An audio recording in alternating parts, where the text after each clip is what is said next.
उज्जैन के विक्रम शोध संस्थान में एक अति महत्वपूर्ण बैठक का आयोजन किया गया। इस बैठक में मुख्यमंत्री मोहन यादव भी शामिल हुए और इस बैठक को बुलाया था मालवा प्रांत के आरएसएस की टॉप लीडरशिप ने। और सूत्रों के मुताबिक इस बैठक को बुलाने के पीछे का एजेंडा 2028 में उज्जैन में होने वाले कुंभ की तैयारियों की समीक्षा लेना था। आपको बता दें कि इस बैठक में उज्जैन डिवीजन के कमिश्नर, उज्जैन के म्युनिसिपल कमिश्नर और उज्जैन प्राधिकरण, विकास प्राधिकरण के सीईओ भी शामिल हुए और उन्होंने इस बैठक में अपनी प्रेजेंटेशन भी दी।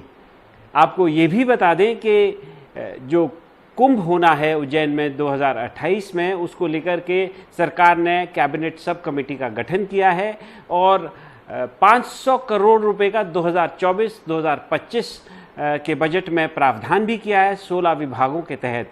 लेकिन ज़मीनी स्तर पर अभी फ़िलहाल कोई काम तैयारियों को लेकर होता हुआ दिख नहीं रहा है, जिसको लेकर के आरएसएस की टॉप लीडरशिप जो है वो चिंतित है और इसी वजह से शायद उन्होंने जो है उस मीटिंग को कन्वीन किया।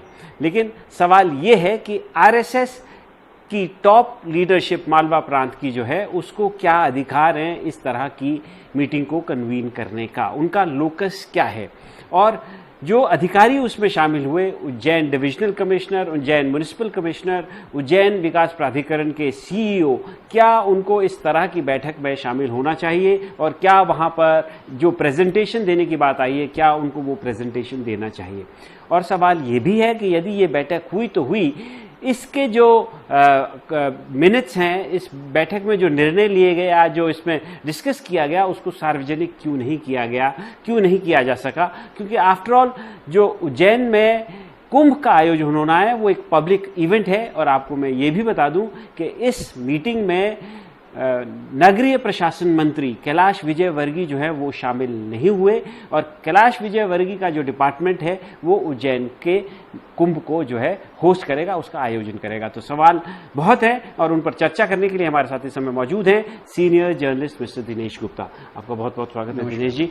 सबसे पहले तो आप बताइए कि कितना मतलब ये न्याय संगत है या क्या इस तरह की मीटिंग बुलाने का आरएसएस को कोई अधिकार है और क्या अधिकारियों को इस तरह की मीटिंग में शामिल होना चाहिए और प्रेजेंटेशन देना चाहिए। देखिए, आरएसएस तो कोई मीटिंग नहीं बुला सकता है। मीटिंग हो सकता है किसी ऑफिशियल अथॉरिटी ने बुलाई हो और उसमें आरएसएस के लोग मौजूद हों। जैसी बातचीत हो रही है कि मुख्यमंत्री भी शायद उस बैठक में पहुंचे थे जी। तो मुख्यमंत्री के नाम पर यदि बैठक बुलाई गई हो और उसमें आरएसएस के लोग बैठे हों तो अधिकारी तो इससे मतलब होता नहीं। उन्होंने तो विक्रम शोध संस्थान में ये बुलाई गई है और विक्रम शोध संस्थान भी अधिकारियों की बैठक नहीं बुला सकता टेक्निकली आप देखेंगे तो, क्योंकि वो और ये कुछ अखबार के स्थानीय अखबारों में रिपोर्ट भी हुआ है, इसका कोई खंडन नहीं छपा है। हाँ, तो इसलिए जैसे उसमें स्थानीय अखबारों के हवाले से मुख्यमंत्री वहां गए, थोड़ी देर बाद पहुंचे और उन्होंने जो है चीजों के बारे में अपना उन्होंने भी बताया उनको। लेकिन ये देखिए, आप पिछले कुछ दिनों से लगातार हम ये देख रहे हैं कि संघ सरकार चलाएगा, ये बात आ रही है जी। कुछ दिनों पहले मुख्यमंत्री भोपाल के संविधा कार्यालय में गए थे, उसके बाद ये बात आई कि सारे मंत्रियों को वहां जाकर संघ से गाइडेंस लेना है। फिर एक कोई शायद इसमें ऑफिशियल एक ही आया कि नहीं है वो गाइडेंस के बारे में नहीं कहा। अब ये केरल से भी इसी तरह की खबर आ रही है मीटिंग से कि सरकार में अब जो डायरेक्ट दखल है वो संघ देगा। देखिए, जो हम लगातार देखते हैं संघ का एजेंडा तो वही हिंदुत्व है, वही साधु संत हैं, विश्व हिंदू परिषद है। यदि राम मंदिर का मुद्दा था तो संघ था। अयोध्या में राम मंदिर का मामला जब था, मूर्ति की स्थापना का, तब भी संघ था। घर घर जाके उन्होंने आमंत्रण दिए, निमंत्रण दिए लोगों को रामलला की मूर्ति के प्राण प्रतिष्ठा में। और इसी तरह उनका जो कुटुंब संस्था है जो संघ की, वो यही काम करती है कि लोगों को कैसे जोड़ा जाए।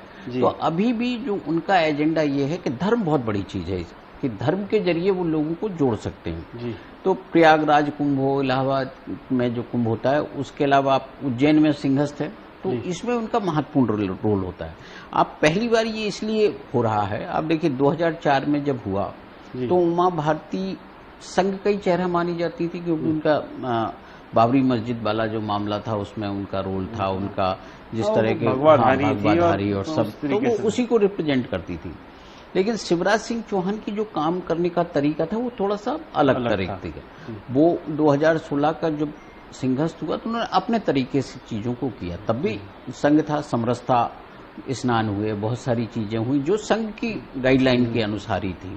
लेकिन संघ कभी मीटिंग लेता नहीं है कि आप इनिशियल स्टेज पर आप ये कहें कि हम बताइए आप क्या कर रहे हैं, कैसे कर रहे हैं। भाई ये डेवलपमेंट का पार्ट है। जब तैयारियां हो जाएं, मान लीजिए 2028 में सिंहस्थ होना है, तो 2028 के शुरुआत में आप ये कहें कि साहब हमारे इतने साधु संत आ रहे हैं, इतने लोग आ रहे हैं, इनका क्या इंतजाम है, कैसे, तो ये समझ में आता है। लेकिन रोड कहाँ से जाएगी, ट्रेन क्या है, धर्मशाला कहाँ है, कहाँ सिंहस्थ का एरिया क्या होगा, ये सब चीजों से उनका कोई कंसर्न नहीं होना चाहिए। और कोई भी ऑफिशियल अथॉरिटी को ना तो वो बुला सकते, ना ऑफिशियल अथॉरिटी इस बात के लिए बाध्य है कि वो उनके पास जाए, जब तक कि सरकार की कोई ऑफिशियल अथॉरिटी उनको ना। दिनेश जी, अभी तक क्या होता था, जैसे हमने बहुत सारे लोगों से वहां बात की इस खबर के बाहर आने के बाद, तो ये बताया गया लोगों से चर्चा करने के बाद, और आप भी इससे सहमत होंगे कि बहुत सारे अधिकारी लोग जो हैं वो चुपचाप जाके आरएसएस के अधिकारियों को ब्रीफ कर दिया करते थे कि ये डेवलपमेंट है, ये हमने काम किया है, ये हमारी योजना बन रही है। लेकिन इस तरीके से बैठक बुलाना विक्रम शोध संस्थान में 5:30 बजे 1 तारीख को, जिसमें मुख्यमंत्री का भी विलंब से ही सही शामिल होना, और उसमें जो वहां के प्रभारी मंत्री हैं उनका शामिल ना होना, कैलाश विजयवर्गीय जो मंत्री कंसर्न डिपार्टमेंट के उनका शामिल ना होना, प्लस वहां पर जो है प्रेजेंटेशन देना सीनियर ऑफिशियल्स द्वारा, ये आपको लगता है कि किसी तरीके से क्या गवर्नेंस में इंटरफेरेंस करने की कोशिश की जा रही है? बिल्कुल है। देखिए क्या है कि ये प्रेजेंटेशन, एक तो जो लोकल अथॉरिटीज है, मुझे लगता है कि इसमें जो स्टेट के जो अथॉरिटी है, लोकल बॉडी डिपार्टमेंट है, उसके प्रमुख सचिव या मिनिस्टर उसमें नहीं है, और बहुत सारे डिपार्टमेंट होते हैं, वो सब उसमें नहीं थे।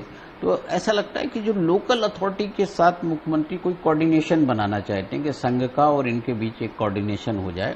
तो इनका आगे प्लान क्या है? देखिए इनिशियल बैठक है, तो जी यदि संघ का कोई प्लान इसमें होगा इन्वॉल्व, तो इसके कोई मिनट्स तो जारी होंगे नहीं, क्योंकि ऑफिशियल मीटिंग नहीं होती, इस तरह की अनऑफिशियल मीटिंग होती है, कोई बात करने को तैयार नहीं है। हाँ, तो जब आएंगी इसकी चीजें बाहर की, संघ के निर्देश पर ऐसा हो रहा है या संघ कहीं और दखल दिखेगा, तब ये एक्चुअल उनका एजेंडा पता लगेगा।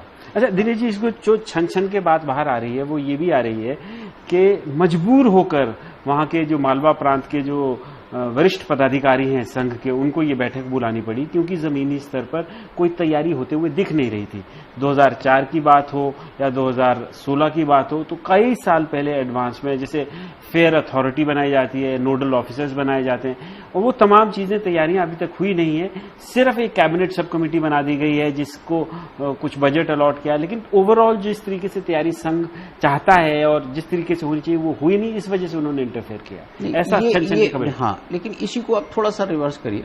देखिए वो ये बताना चाहते हो कि आप ये प्लान बनाइए जी, तो जब वो प्लान नीचे से ऊपर जाएगा, वो अप्रूव होगा, तो उनकी मंशा के अनुरूप होगा। यदि ऊपर से प्लान चला जाता, फिर उसमें कोई अमेंडमेंट होता, कुछ होता, तो हो सकता है कंट्रोवर्सी होती। तो उन्होंने इनिशियल स्टेज पर ही अधिकारियों को अपनी मंशा बता दी होगी कि हमें ये चीजें चाहिए और इस तरह का आप प्लान बनाइए। तो अभी तो एक कैबिनेट सब कमेटी बनी है, अभी इसके बाद डिपार्टमेंटल कमेटी बनेगी, अधिकारियों की जो है एक मॉनिटरिंग कमेटी बनती है। सिंहस्थ में अधिकारियों की पोस्टिंग होती है, वो स्पेसिफिक उसी पीरियड के लिए होता है। सिंहस्थ मेला प्राधिकरण जो भी बनाएगी अथॉरिटी, वो भी वर्क करेगी। पिछली बार माखन सिंह जी उसमें उनको नहीं बुलाया गया इस मीटिंग में, क्योंकि वो तो काफी संघ के वो हैं, तो कोई नया चेहरा हो सकता है आ रहा हूँ। ये जो सारी चर्चाएं हैं, उन्होंने अपना एक एजेंडा बता दिया होगा कि हमको इस पर चलना है। अब इसके बाद वो बहुत जल्दी हो सकता है कि एक अपॉइंटमेंट हो जाए, अधिकारियों को भी हो सकता है सूची दे दी हो कि इन अधिकारियों को यहाँ पोस्ट करिए जो उनकी आइडियोलॉजी से या उनके एजेंडा को पूरे करते हों। तो ये इनिशियल मीटिंग केवल मुझे लगता है इसके लिए प्रिपरेशन के लिए रही होगी, ताकि आगे का जो प्लान है संघ का वो पूरा थ्रू हो जाए सरकार तक। तो संघ अपने प्लान को पूरी तरह से इम्प्लीमेंट कर देना चाहता है, वो तो साफ दिख रहा है। लेकिन अब हम बात कर लेते हैं ऑपोजिशन पार्टी के रोल की। जैसे मध्य प्रदेश में प्रमुख ऑपोजिशन पार्टी कांग्रेस पार्टी है, उनका कहीं पे भी इस जो डेवलपमेंट को लेकर के कोई रिएक्शन, कोई प्रतिक्रिया सामने देखने को नहीं मिली कि भाई अगर आरएसएस कोई मीटिंग ले रहा है जिसमें वो मतलब ले नहीं सकता है, उसका कोई लोकस इस तरह की मीटिंग लेने का नहीं है, गवर्नेंस में ये इंटरफेरेंस भी माना जा सकता है, तो आपको नहीं लगता है कि ऑपोजिशन पार्टी का इस पर कुछ स्टैंड होना चाहिए? ये बड़ा अनफॉर्चुनेट है, जो अपोजिशन पार्टी में जो प्रेजेंट लीडरशिप है वो संघ और उसके एजेंडे को नहीं समझती। यदि आप लगातार देखिए कि पोलराइजेशन हो गया देश में, जी।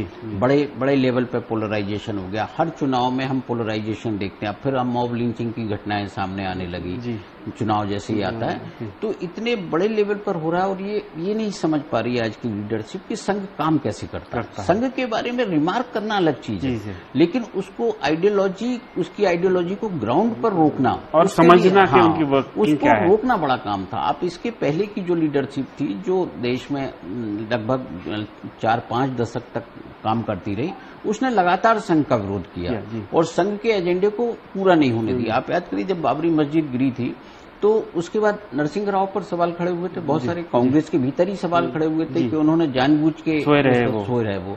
तो ये बहुत सारी चीजें थी। तो ये जो लीडरशिप है ये केवल ये समझती है कि संघ कुछ नहीं है, संघ कुछ नहीं। संघ का जो ग्राउंड वर्क है, संघ ने जिस तरह से बताया, रामलला की जो प्राण प्रतिष्ठा का कार्यक्रम था, जिस तरह से उन्होंने हर घर में चावल पहुंचाया, ये रिजल्ट आप देख रहे हैं। यूपीए की गवर्नमेंट नहीं बन पाई, तो उसका कारण ही ये था कि वो रामलला की प्राण प्रतिष्ठा का जो कार्यक्रम था उसके तहत उन्होंने लोगों से घर घर में पहुंच गए थे। जैसे मध्य प्रदेश में भी 29 में चुनाव होना है और एक साल पहले कुंभ है या सिंहस्थ है उज्जैन में, और जिसको लेकर के पूरे देश से मोबिलाइजेशन हो रही है और संघ जो है पूरी तरीके से काम करने में लगा हुआ है और ऑपोजिशन पार्टी जो है रिएक्ट ही नहीं कर रही। तो उनको अपोजिशन पार्टी को समझना पड़ेगा। वो उनको ये कि यदि मीटिंग हो रही है, उनके पास भी तो एक ऑफ द रिकॉर्ड इन्फॉर्मेशन होना चाहिए। जी बिल्कुल होनी चाहिए। तो जो अधिकारी हैं उनका और कोई प्रेजेंट लीडरशिप के बीच भी कोई डायलॉग नहीं है कि ऑफ द रिकॉर्ड बातचीत में कोई चीज आ जाए कि कौन सी चीज है जो ऐसी हो रही है। अखबारों में तो छपी है, उसको देख के तो रिएक्ट किया जा सकता है। वो समझ ही नहीं पा रहे हैं कि कौन सी चीज है जिसके बारे में हमको बोलना चाहिए। उनको अभी एक नई सोच चल रही है अपोजिशन में कि भाई जो हो रहा है उसको मत छेड़िए, अन्यथा क्या होगा, कांग्रेस पर हिंदू विरोधी होने का आरोप लगेगा। इसलिए एक मौन सहमति कहीं ना कहीं उसमें दिखाई देती है, जिसको लेके चाहे संघ का मामला हो चाहे भारतीय जनता पार्टी का, जो भी बहुसंख्यक का विषय होगा उसमें अपोजिशन की प्रतिक्रिया मौन ही होगी, इसके अलावा उसको कुछ नहीं होगा। तो जो भी बहुसंख्यक वर्ग से लेकर मामला जुड़ा होता है उसमें ऑपोजिशन, जो प्रिंसिपल ऑपोजिशन या जो एकमात्र ऑपोजिशन मध्य प्रदेश में फिलहाल है कांग्रेस पार्टी, उसका मौन समर्थन दिखता है।